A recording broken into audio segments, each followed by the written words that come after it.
빌리그레암 목사님의 설교 중에 이런 재미난 이야기 하나가 나옵니다. 독일이 동독과 서독으로 나누어져 있을 때에 동독의 개 한 마리가 베를린 장벽을 넘어서 서독으로 망명을 신청합니다. 개입니다, 개. 사람들이 이 개를 붙잡고 물어봅니다. 왜 왔니? 먹을 것을 안 주더냐라고 묻자 개가 대답하기를 먹을 것을 주어요. 그럼 잠자리가 없었더냐? 잠자리도 줍니다. 그런데 왜 사선을 넘어서 서독으로 넘어온 것이냐라고 묻자 개가 대답하기를 동독에서는 마음대로 짖을 수가 없어서 넘어왔습니다 라고 대답을 하였다고 합니다. 여러분, 자유처럼 소중한 것은 없습니다. 흔히들 자유라고 하면 정치적이고 경제적이며 더 나아가 사회적 자유를 말하지만 이것보다 더 소중한 것이 있다고 한다면 도덕적이고 신앙적 자유입니다. 그러나 가장 무서운 것이 있다고 한다면 자유인 줄 모른다는 겁니다. 자유의 가치와 소중함을 잊어버릴 때에, 알지 못할 때에 그 가운데는 자유함이 없다는 겁니다. 유명한 물리학자인 아인슈타인은 말하기를 인간의 참된 가치는 그가 어느 정도까지 자기 자신에서 해방될 수 있느냐, 그리고 자기 자신이 얻은 그 자유와 해방의 의미를 깨닫고 사느냐에 따라서 그 인생의 가치가 달려있다고 말했습니다. 여러분, 부자라고 결코 성공한 것 아닙니다. 권력을 얻었다고도 성공한 것 아닙니다. 문제는 자기 자신으로부터 얼마나 자유하냐, 그리고 그 자유함을 누리고 사느냐에 따라서 인간의 가치가 달라진다는 겁니다.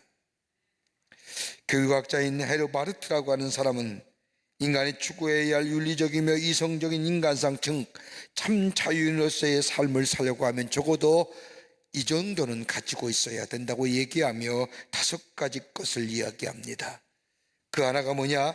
내면적 자유입니다. 내 안에 자유함이 있어야 됩니다.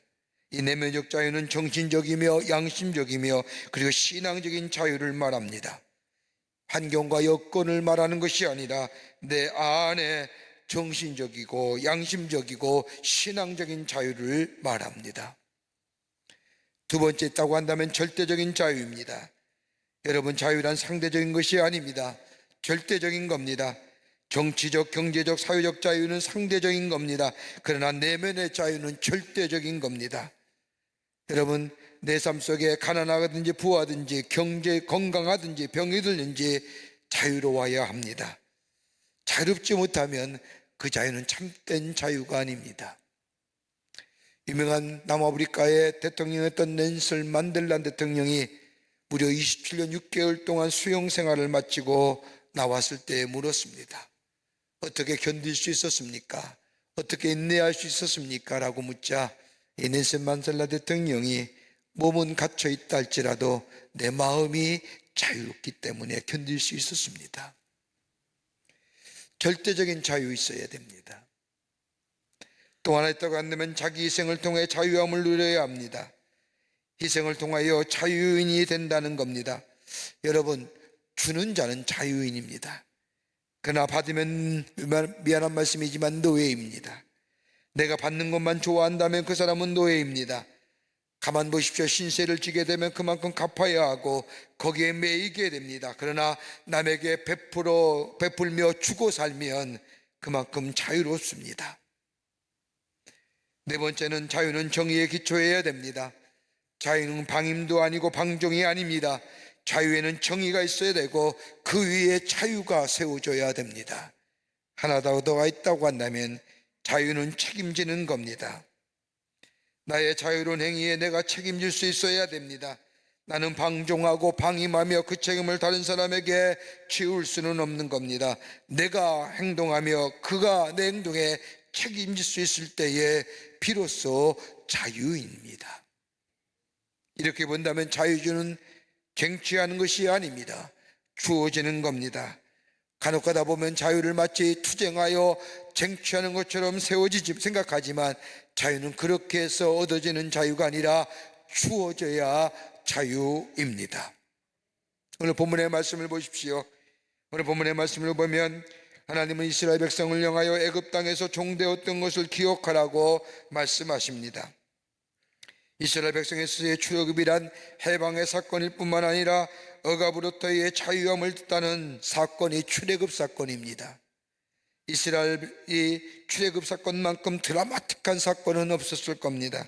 아마 우리나라가 일제의 30년의 억압과 악제하에 있다가 해방과 자유를 얻은 것처럼 무려 430년 동안이나 노예 생활하던 이스라엘 백성, 하나님의 능력과 이적으로 자유로운 자 해방됩니다. 모세를 부르셔서 새롭게 하시어 이스라엘 백성에게 보내시고 하나님의 능력으로 이스라엘 백성을 애굽의 손에서 자유롭게 하셨습니다. 그런데 문제는 정치적으로 물리적으로 자유함을 얻었지만, 해방되었지만 아직도 저들의 습성은, 저들의 생각은 자유인이 아니라는 겁니다. 여전히 노예였습니다. 조금만 어려운 일이 만나기만 하도 하면 애굽으로 돌아가자고 말합니다. 하나님이 저들을 부르시어 하나님의 지도자로 세우시고 저들 가운데 지도로 세운 모세를 죽이겠다고 합니다. 우리나라도 이런 때가 있었지요.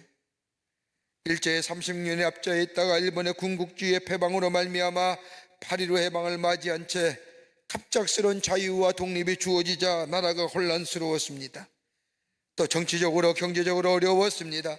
더 나아가 얼마 지나지 않은 토지개혁으로 인하여 나라가 소란해졌을 때 사람의 335 앉아서 이야기하는 거가 차라리 일정 때가 나았지, 해방전이 나았지라고 말했다고 합니다.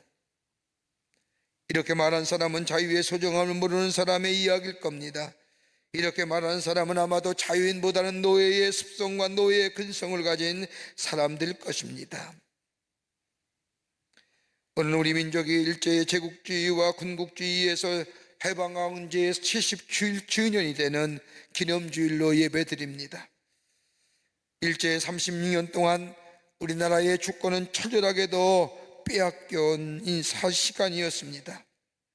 지금도 우리 주변에는 마음의 상처와 아픔을 가지고 사는 분들이 얼마나 많은지요. 대동아 전쟁과 태평양 전쟁으로 강제 징용되어 총알바지가 되어 있다가 겨우 구사일생으로 목숨을 부지하여 돌아오신 분들, 강제징용의 노동자와 위안부 할머님들의 눈물, 많은 분들이 세상을 떠났지만 아직도 우리 주변에는 그 일본의 제국주의의 아픔들이 우리 가운데 여전히 있음을 보게 됩니다. 간간히 들려오는 일본 정치인들의 망언을 들을 때마다 가슴이 철렁 내려앉기도 하며 더러운 마음을 가지게 합니다. 어떻게 보면 일제의 30년의 앞자에서 해방되었다는 것은 철저하게 하나님의 선물이요, 하나님의 축복이라고 생각하고 우리가 시작했지만은 시간이 지난 얼마 지난 후에 자신들의 공로가 나오고 자신들의 주장이 나오면서 우리는 우리 민족끼리 싸우는 잊혀지지 않는 큰 아픔을 겪었습니다. 그럼에도 불구하고 오늘 여기까지 왔습니다. 그런데 오늘 우리가 사는 세상은 어떠합니까? 죄와 타락한 모습이 우리 문화 속에 자리 잡고 있을 뿐만 아니라 당연히 받아들이고 있는 지금들의 모습들, 죄가 구조화되어 그 안에 살면서 죄가 죄인 줄 모르고 사는 우리들의 삶의 모습들. 여러분, 왜 동성애를 반대하는 줄 아세요? 하나님의 말씀에 반대잖아요. 죄잖아요. 근데 그것을 옹호하고 그것을 인권이라고 하는 미명 앞에 법을 만들어주면 동성애가 합리화되잖아요. 그 죄가 구조화되는 거잖아요.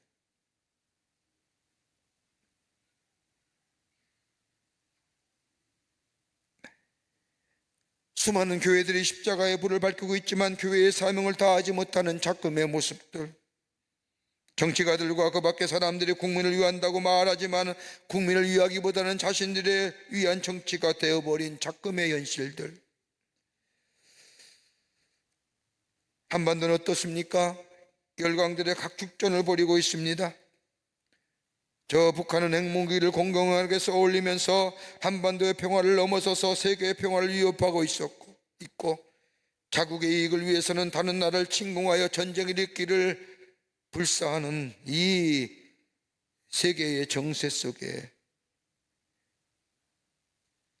더불어 우리를 도와줄 수 있는 나라는 없을 뿐만 아니라 우리 안에는 남과 부로 나누어진 것도 모자라 동서로 계층과 세대별로 나누어져 이 나라는 어디로 가야 할지, 사람들이 한번 싸우면 양보하지 않고 끝까지 싸워서 법적인 다툼으로 인하여 법쪽에는 고소와 고발이 넘쳐나 재판을 기다리기를 수몇 년.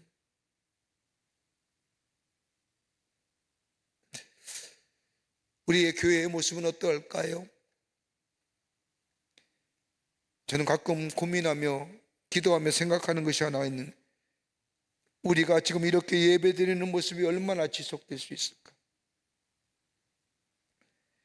지난 코로나의 시간을 보내면서 많은 교인들이 감염병으로 인하여 교회의 문을 닫고 지금의 시대의 대세라고 하는 인터넷을 통하여 예배드린다고 하면서 코로나가 좀 잠잠했을 때에 다시금 교회에 모여서 예배하자고 할 때 수많은 사람들이 꼭 교회에 가서 예배드려야 하느냐, 하나님은 어디에나 계시는 분인데 집에서 방송을 통하여 예배드려도 되지 않느냐, 예배 공동체에 대한 인식이 사라져버린 지금의 시대의 모습을 바라보면서 우리가 좀 이렇게 예배드리는 이 예배의 귀한 모습들이 얼마나 지속될 수 있을까 하는 걱정과 근심이 우리 안에 있음을 부인하지 못합니다.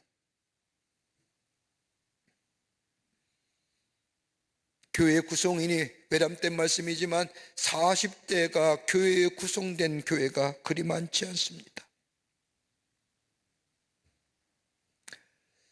자유와 해방은 기쁨을 누렸지만 우리 안에 무거운 마음과 걱정과 마음의 짐이 있음을 보게 됩니다.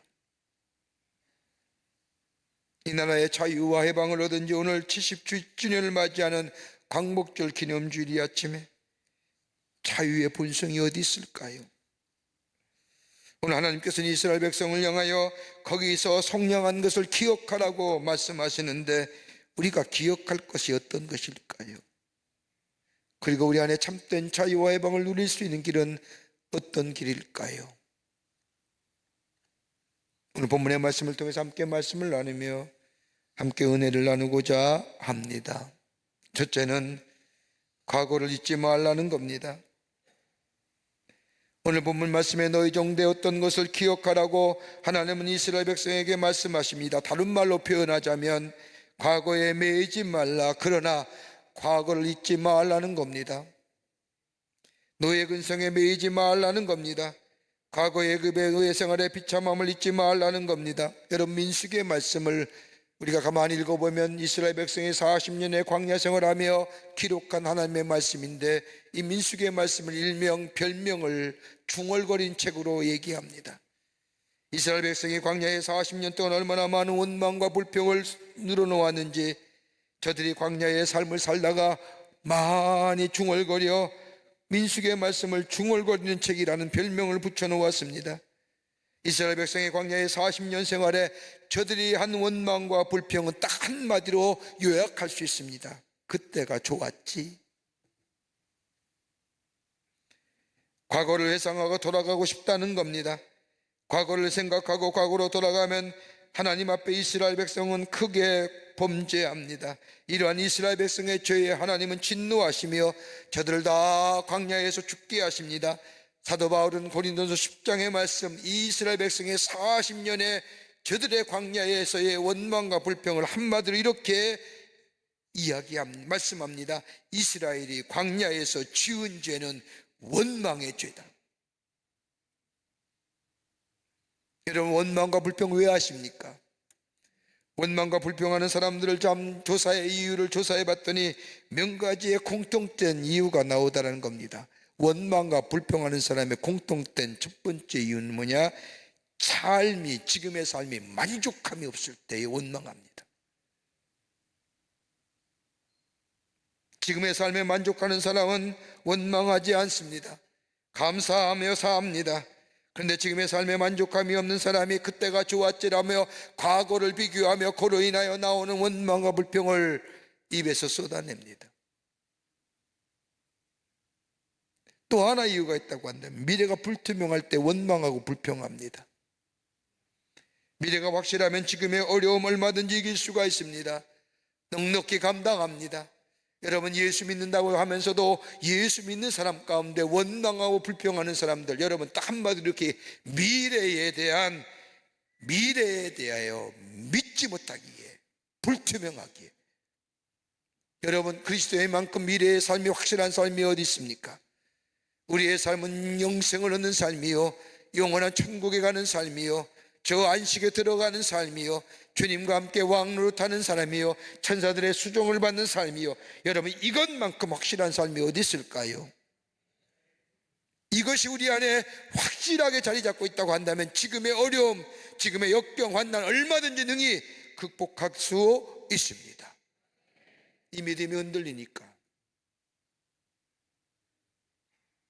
또 하나 있다고 한다면 믿음이 없다는 겁니다. 여러분, 이스라엘 백성들의 모습을 보십시오.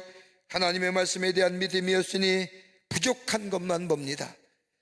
하나님에 대한 믿음이 없으니 없는 것만 보는 겁니다. 머리털 하나까지 세심받으신 우리 하나님이 우리의 형편과 저주에 따라서 우리가 고백하는 것처럼 여호와 이레의 축복의 역사를 허락하실 우리 하나님에 대한 믿음이 없기에 부족한 것만 보고 없다는 것만 얘기하고 원망하고 불평하는 건 아닌지요.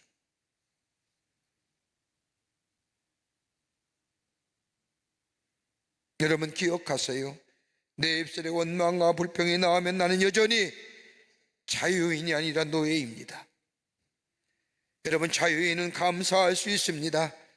노예 근성에서 벗어날 수 있는 것은 오직 감사입니다.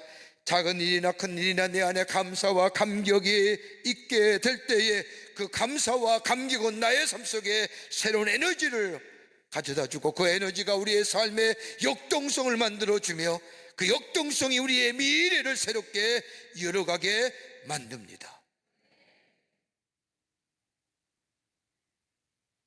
오늘 본문의 말씀을 보십시오. 그러기에 하나님은 이스라엘 백성에게 너희가 종되었던 것을 기억하라 라고 하게. 여러분, 과거를 기억하라는 걸까요? 여러분, 과거를 기억하는데 무엇을 기억하라는 겁니까? 종되었던 것에서 우리 하나님께서 은혜로 우리를 구원해 주시어 우리에게 자유와 해방을 허락해 주신 그 하나님의 은혜를 기억하라는 겁니다. 하나님의 은혜를 잊지 말라는 겁니다. 여러분, 대한민국이 세워진 후에 최초의 재헌국회는 1948년 5월 30일 오후 2시 임시 의장이었던 이승만 박사로 인해서 시작되었습니다. 재헌국회의 첫 속기록을 보면 거기에 이승만 박사의 말이 나옵니다. 그 말에 의하면 대한민국 독립민주국 제1차 회의를 여기서 열게 된 것을 하나님 앞에 감사해야 할 것입니다. 종교와 사상 무엇을 가지고 있든지 누구나 오늘당에 사람의 힘으로 만든 것이라고 우리는 자랑할 수 없을 것입니다. 그러므로 하나님께 감사드리고 기도드리지 않을 수가 없습니다. 이 말이 마친 후에 이승만 박사는 재헌국회 의원들에게 묻습니다. 여러분 동의하십니까? 재헌국회 의원들이 다 한마디로 제청합니다 라고 하자 우리가 다 성심으로 일어나서 하나님 앞에 감사드릴 터인데 이은영 의원 나오셔서 간단한 말씀으로 기도를 올려주시기를 바랍니다. 그리고 이은영 의원이 나올 때 일동 기립해서 모든 국회의원들이 종교와 사상을 떠나 하나님 앞에 기도하였다라고 속기록에 기록되어 있습니다. 종교를 떠나 사상을 떠나 배경을 떠나 모든 사람이 공통적으로 가졌던 고백은 이 땅의 자유와 해방은 우리의 노력으로 된 것이 아니라 하나님의 은혜와 사랑으로 우리에게 주어진 선물이라고 함께 고백했다는 겁니다. 그러기 하나님 앞에 감사할 수 있었습니다. 하나님 앞에 겸손하여 하나님의 뜻을 따르기로 했기에 저들을 기도할 때에 종교가 다르고 사상이 다르고 배경이 다르다 할지라도 함께 고개 숙이고 하나님 앞에 감사 기도를 드림으로 이 나라가 시작되었다는 거예요.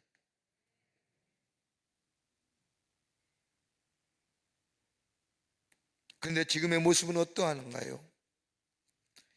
자유와 해방의 기쁨을 주신 하나님의 은혜를 잊어버린 것은 아닌지요? 먼저 믿는 우리 그리스도인들이 하나님의 은혜를 잊었고 산 것은 아닌지요?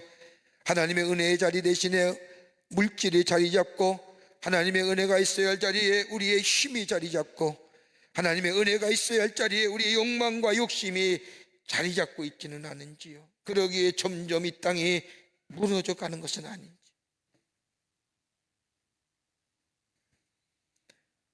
오늘 하나님은 이스라엘 백성을 향하여 너희가 종되었던 것을 기억하라라고 하는 말씀은 과거의 종의 모습을 기억하라는 것이 아니라 너희가 종되었을 때에 하나님의 은혜와 사랑으로 자유와 해방을 주신 그 하나님의 은혜와 사랑을 기억하라는 겁니다. 그럴 때에 거기에 감사가 있고 감격이 있고, 그 감사와 감격이 우리의 삶의 에너지를 만들어내며 그 은혜가 우리의 삶 속에 역동을 가져오며 그 역동성이 우리의 미래를 열어간다는 겁니다.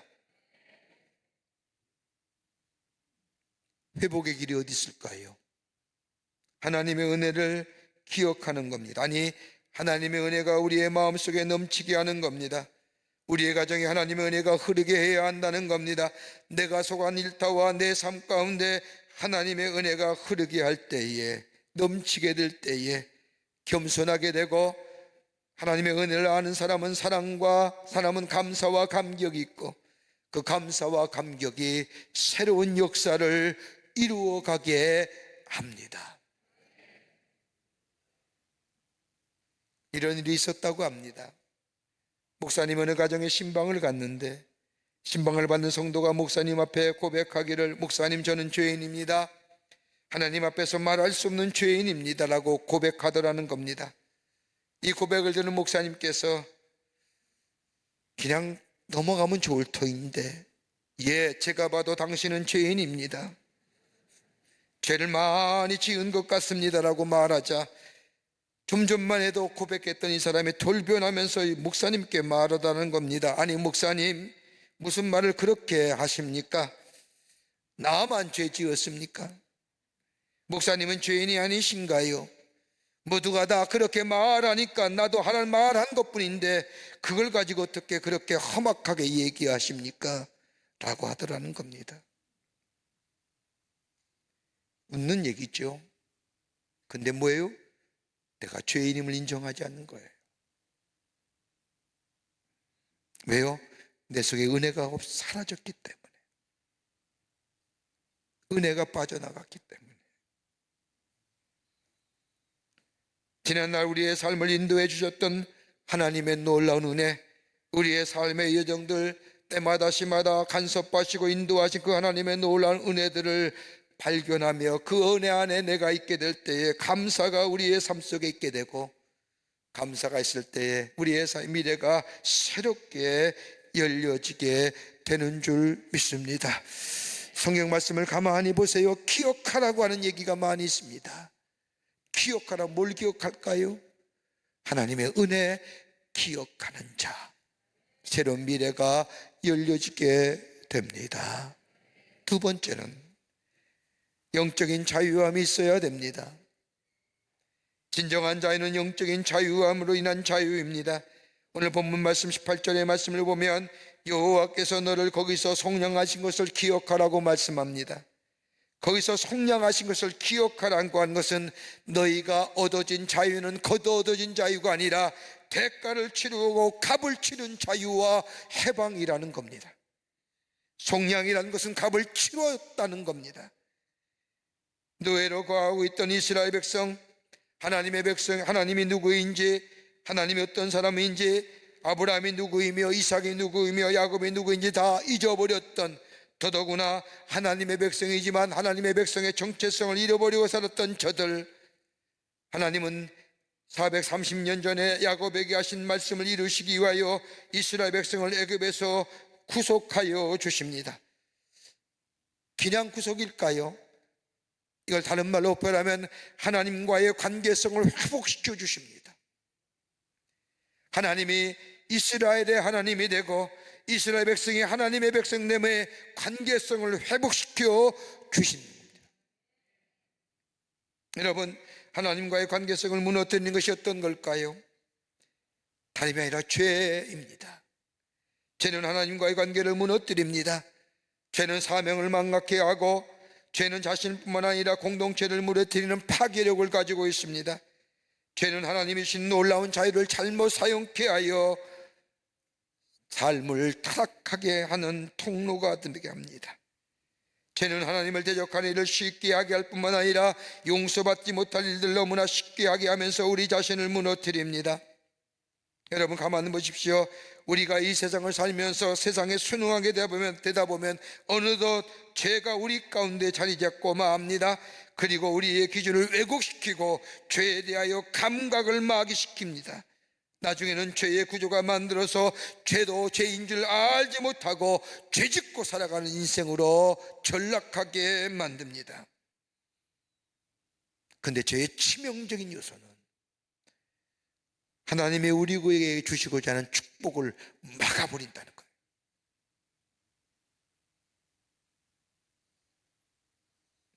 개인을 무너뜨리고 우리의 가정을 무너뜨리고 우리가 사는 공동체를 무너뜨릴 뿐만 아니라 죄를 가지고 있으면 우리의 인생은 망할 수밖에 없다는 거예요. 그러게 다윗은 시편의 고백을 통하여 하나님 나의 죄를 우슬철로 닦아주시고 내 죄를 사하여 주시고 죄의 심각성을 알고 죄 앞에 직면하여 자신의 죄를 회개했던 것을 보게 됩니다. 여러분, 죄가 문화가 되어버린 곳에 사는 사람은 죄에 대한 기준이 사라집니다. 죄인 줄 모릅니다. 내가 하는 일이 죄인 줄 모르고 죄짓고 삽니다. 그런데 하나님의 은혜가 내 속에 들어오면 내 속에 있는 죄가 보이기 시작합니다. 하나님의 말씀이 내 속에 있게 될 때에 그 말씀에 비추어 내 죄가 드러나게 됩니다. 하나님의 말씀이 내 안에 계시면 죄가 분별되고 죄로 하여금 멀리하게 되고 죄로부터 죄가 얼마나 무서운지 깨닫고 인식하게 되어 죄로부터 멀어지게 됩니다. 여러분, 세계 2차 세계대전의 전범 국가인 독일이 왜 경제적으로 부흥하고 세계 많은 나라 가운데 리더격인 나라가 되었는지, 이런 질문에 학자들이 많은 의견이 있지만 학자들이 공통적으로 말하는 것이 하나 있습니다. 다름이 아니라 저들이 과거에 지었던 죄악에 대하여 직면하고 직시하는 용기가 있었다는 겁니다. 여러분, 지금은 얼마 전에 죽었지만 아베가 총리가 있었던 2015년에 독일의 총리인 메르켈이 일본을 방문해서 과거사에 대하여 언급한 일이 있습니다.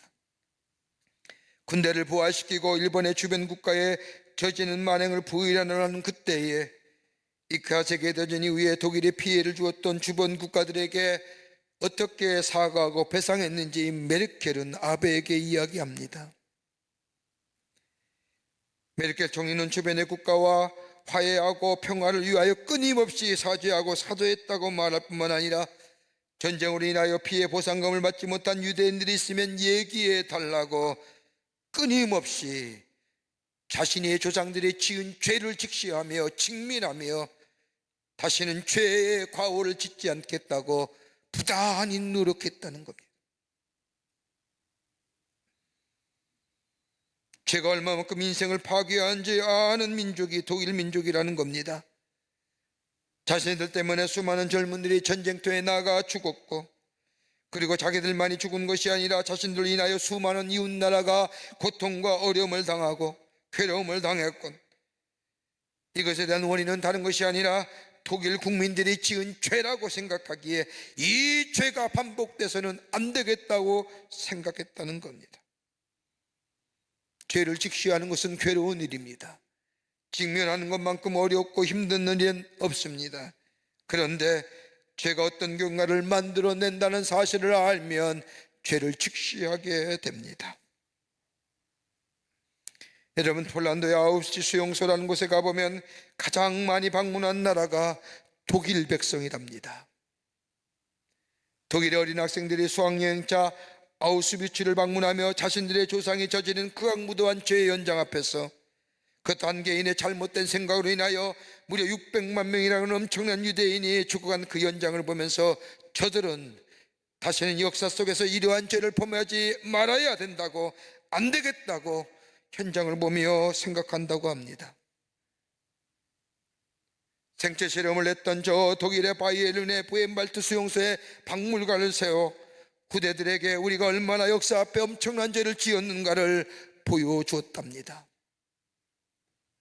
아프지만 고통스럽지만 그것이 회복의 길이라고 알았기에, 제가 얼만큼 무서운가, 얼만큼 파괴한가를 알았기에, 지금도 독일에 가보면 베를린 중심부의 총리의 간조와 국회의사당과 그리고 각국의 대사관이 밀집해 있는 공화국 광장 부근에 보면 유대인들의 희생을 추모하여 만든 2711개의 비석이 세워졌습니다. 유대인들의 추모비를 만들어 놓고 자신들이 저지른 만행과 죄악에 대하여 후대들에게 다시는 이런 죄를 지어서는 안 된다는 것, 죄의 대가가 얼마나 혹독한 것인가를 자신들의 후손들로 하여금 교훈으로 삼고 있음을 보게 됩니다.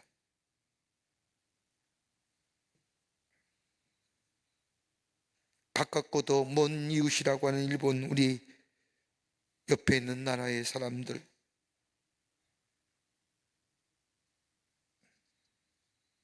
여러분, 하나님을 떠난 사람 삶에 저지른 죄는 나만 물어뜨는 것이 아니라 다른 사람에게 아픔과 더불어 괴로움을 준다는 사실을 잊지 말아야 됩니다. 진정 우리 안에 회복과 더불어 새로운 미래를 원한다고 한다면 죄에서 돌이켜야 됩니다. 죄가 얼마나 무서운가, 죄가 주는 아픔과 고통, 그 사망의 권세가 얼마나 큰지를 생각하며 철저하게 내 삶에서 죄가 멀어지게 하며 회개하여 죄가 떠나고 주의 은혜가 우리 가운데 흘러넘치게 될 때에 우리는 온전한 회복의 역사를 통하여 참된 자유를 누리는 새로운 미래를 열어가는 놀라운 은혜의 백성이 될 줄 믿습니다. 끝으로 참된 자유는 사랑이 동반되어야 합니다. 참된 자유함을 누리기 위해서는 사랑이라는 것이 함께 와야 한다는 겁니다. 오늘 신명기 24장 19절 이하의 말씀을 보면 앞에서 하신 말씀과는 전혀 다른 말씀을 하십니다. 내가 밭에서 곡식을 벨 때에 그 한 뭇을 밭에 잊어버렸거든 다시 가서 가져오지 말고 나그네와 고아와 가부를 위하여 남겨두라. 그리고 또 다시 내가 감람나무를 턴 후에 가지를 다시 살피지 말고 그 남은 것은 객과 고아와 가부를 위하여 남겨두며 또다시 내가 포도원에 포도를 딴 후에 그 남은 것을 다시 따지 말고 객과 고아와 가부를 위하여 남겨두라. 3번이나 객과 고아와 가부를 남겨두라고 얘기합니다. 무슨 말씀일까요? 가난한 사람들을 기억하라는 겁니다. 다른 사람과 함께 나누어야만이 그 자유가 참된 자유가 된다는 겁니다. 이기적인 것에서 벗어나라는 겁니다. 다른 사람을 향하여 살필 줄 아는 것이 자유인의 첫걸음이요 그 자유가 참된 자유라는 겁니다. 다른 사람이 어떻게 되든 상관없다고 생각하는 사람은 진정한 자유를 누리는 사람이 아니라는 겁니다. 어려울 때에 다른 사람에게 베풀 줄 아는 사람. 여러분, 지난주 월요일서부터 지난 주간에 얼마나 많은 비가 왔습니까? 비로 인해서 얼마나 많은 사람들이 피해를 입고 재난이 당했습니까? 여러분, 참 안타까운 것은 이럴 때마다 사회적 약자가 재난당하는 거예요. 얼마나 많은 분들이 피해를 입고 고통 가운데, 지금도 수해의 화막 가운데 어찌할 줄 몰라 계시는 분들이 얼마나 주변에 많은지요. 근데 여러분, 국민은 국가가 도와주잖아요. 근데 교회는 어떡할까요?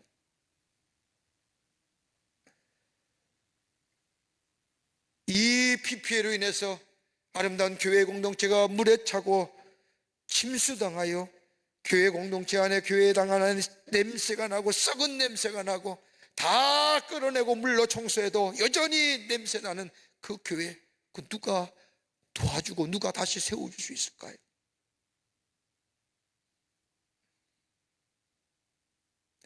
여러분, 어려울 일 때마다 당할 때마다 교회와 성도는요 예외예요. 교회가 선한이라고 선한이라는 공동체인데 그 정도는 감당해야지. 목사는 국민 아니에요? 교회는 사회 시설물, 간접 시설물 아니에요? 지난 한 주간 저 동작구에, 관악구에 수해 피해를 당한 교회들의 모습을 돌아볼 수 있는 기회가 있습니다. 어떤 교회는 지하실인데 물이 가득 차서 다 드러내도 여전히 냄새나고 예배 드릴 수 없을 만큼, 어떤 교회는 발목까지 물이 차고 무릎까지 물이 차고 퍼내도 진흙이 가라앉아 있는 교회, 망연자실하여 그 앞에 허탈감에 어떻게 회복하고 어떻게 복구할 건가. 교인이 더 많으면 함께 더불어 힘을 내자고 얘기할 수 있는데 겨우 10명 안팎의 교회 작은 공동체, 20평 안팎이 되는 교회 안에서 나름대로 아름다운 교회의 성전을 꾸며놓고 예배드리며 함께 하나님의 말씀을 공부하며 신앙인으로서 하나님의 사람으로 이 땅 속에서 살아가기로 함께 나누었던 그 아름다운 교회 공동체가 물로 다 무너져. 누가 도와줘요? 나도 힘든데.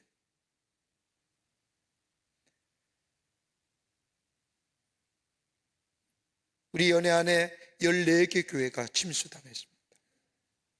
아침에 우리 긴급하게 우리 장로님들이 함께 모여서 기도하면서 논의하면서 결의하기를, 우리가 좀 도와주십시다. 우리가 도와주십시다. 줄 줄 아는 사람, 나눌 줄 아는 사람, 여러분 이것이 자유를 누리는 첫걸음입니다. 여러분 가만 보십시오. 줄 줄 아시고 나눌 줄 아는 사람은요, 많아서 풍요해서 주는 사람 하나도 없습니다. 우리 교회도 비쌌거든요.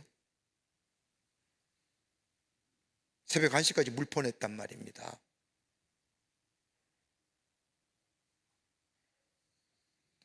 매트 팍스라고 하는 영국식 성공의 신학자가 현대인에게서 삶의 무의성과 공허성과 허탈감을 가져다주는 요인이 3가지 있는데, 삶의 무의미성, 삶의 허망함과 허무감을 가져. 하나는 뭐냐? 굳은 마음, 강팍한 마음. 이런 사람은 다른 사람의 말을 듣지 않습니다. 자기라고 하는 감옥에 갇혀 사는 사람입니다. 자기 편견에 사로잡혀 사는 사람. 두 번째는 이기적인 사람. 세 번째는 무감각한 사람, 무감각한 사람. 기쁜 일도 없고 슬픈 일도 없는 사람. 그렇게 감사와 감격이 없지요. 오늘 성경 말씀 보십시오. 너희가 자유인이냐? 그러면 가난한 사람들을 돌아보라. 많이 추수하여 얼만큼 나누어 주라고 하는 것이 아니라, 너희가 수확해서 절반을 나누어 주라고 하는 얘기가 아니라, 오늘 본문의 말씀에 보면 감람나무를 떤 후에 뒤돌아보지 말아라, 포도원의 열매를 딴 후에 뒤돌아보지 말아라. 무슨 얘기일까요? 최소한 만큼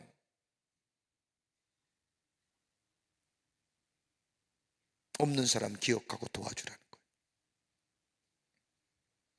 보리를 필 때 이삭을 남겨라, 포도를 딸 때 싹쓸이로 따지 말라. 이만큼 최소한의 자비의 마음을 가질 때 비로소 너는 자유입니다. 사랑하는 성도 여러분, 갈라디아서 5장 1절의 말씀을 보면 그리스도께서 우리를 자유케 하시려고 자유를 주셨으니 그러므로 굳세게 서서 사시는 종의 멍에를 매지 말라고 말씀하십니다. 우리가 누리는 이 자유, 거저 얻어진 자유가 아니라 pay the price 한 거예요. 값치른 자유입니다. 그러기에 은혜 알아야 됩니다. 죄를 멀리해야 됩니다. 이 사랑을 나누어야 합니다. 그럴 때에 우리 안에 참된 자유인으로서의, 본성으로서의 자유인의 삶을 살아가는 자 됩니다. 이런 은혜가 여러분과 저 가운데, 이 민족 가운데 있어지기를 주의 이름으로 축원합니다. 하나님 감사합니다. 저희들 사랑하여 주셔서 하나님의 자녀 삼으시고 우리를 자유케 해주시는 은혜 감사를 드립니다. 이 자유의 본성의 길을 걸어가게 하여 주시고 하나님의 은혜를 잊지 않게 하시며 죄를 멀리하게 하시며 내게 베푸신 하나님의 은혜와 사랑을 나눌 수 있는 저희 되게 하셔서 참된 자유의 삶을 살아갈 수 있도록 도와주시옵소서. 일제의 30년의 기나긴 아버지의 찬탈과 수탈 속에 살았던 이 민족, 하나님의 은혜로 자유와 해방을 주셨는데 이 자유와 해방, 하나님의 은혜로 우리에게 얻어진 이 귀한 것 잘 간직하게 하시고 우리의 후손들에게 물려줄 수 있는 저희들 되게 하여 주시옵소서. 성령이 우리와 함께 해 주실 줄 믿으며 예수님의 이름으로 기도하옵나이다. 아멘.